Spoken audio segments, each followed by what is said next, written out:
በቢሾፍቱ አቅራቢያ በ3975 ሄክታር ላይ የሚገነባው ይህ የአውሮፕላን ማረፊያ በሁለት ምዕራፎች ተከፍሎ የሚገነባ ነው።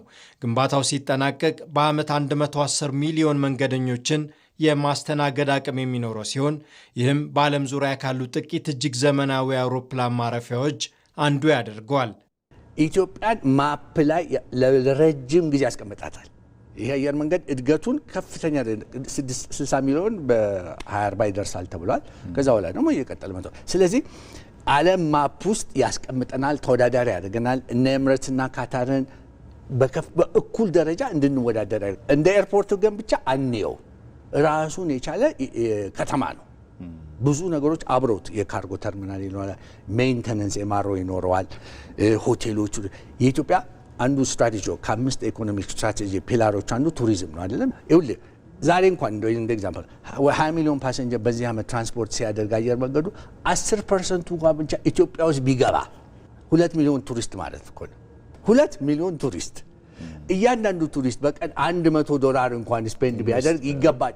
ቢሊየንስ ኦፍ ዶላርስ ነው ኢትዮጵያ ውስጥ የሚመጣው እና ኤርፖርቱ ትልቁ ትርጉም እንዳልኩ ተወዳዳሪ እንድንሆን ያደርገናል። አስፈልጋሉ የሚለው አንዳንድ ሰው አለ። ይህን ያህል ብር ነው መስት ነው ለኢትዮጵያ ኢኮኖሚ፣ ለአፍሪካ ኢኮኖሚ ኦቨርኦል አስፈላጊ የሆነ ድርጅት ነው። ልማቱ ሰብአዊነትን ማዕከል ያደረገም ነው። አየር መንገዱ ከይዞታቸው ለሚነሱ አርሶ አደሮች $350 ሚሊዮን ወጪ በማድረግ ዘመናዊ የመኖሪያ ቤቶች፣ የህንፃና የመስኖ ማዕከላትን ገንብቶ ለማስረከብ እየሰራ ይገኛል። አውሮፕላን ማረፊያው ከቦሌ ጋር በፈጣን ባቡር የሚገናኝ ሲሆን የፀሐይ ኃይልንና ዘላቂ የቆሻሻ አወጋገድ ዘዴን በመጠቀም አካባቢን የማይበክል አረንጓዴ አየር ማረፊያ ሆኖ ይገነባል። በአጠቃላይ በኢትዮጵያ ታሪክ በከፍተኛ ወጪ የሚገነባው ይህ አውሮፕላን ማረፊያ የአፍሪካ ህብረትን የተሳሰረች አፍሪካ ራዕይ ከማሳካት ባለፈ የኢትዮጵያን የእድገት ጉዞ ከህልም ወደ እውነታ የሚያሸጋግር የታሪክ ምዕራፍ ነው።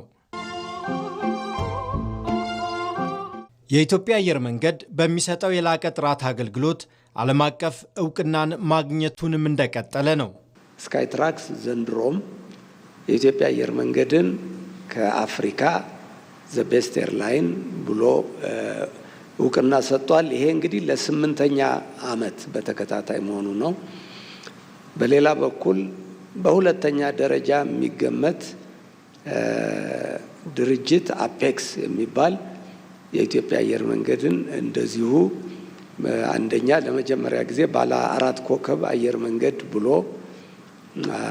እውቅና ሰጥቶናል። አየር መንገዱ የአፍሪካ አህጉርን በአየር ትራንስፖርት በማስተሳሰርም የአፍሪካውያን ኩራት መሆን ችሏል። ይህ አዲስ አውሮፕላን ማረፊያም ይህንን ዓለም አቀፍ ተወዳዳሪነት ወደ ላቀ ደረጃ ያሸጋግረዋል።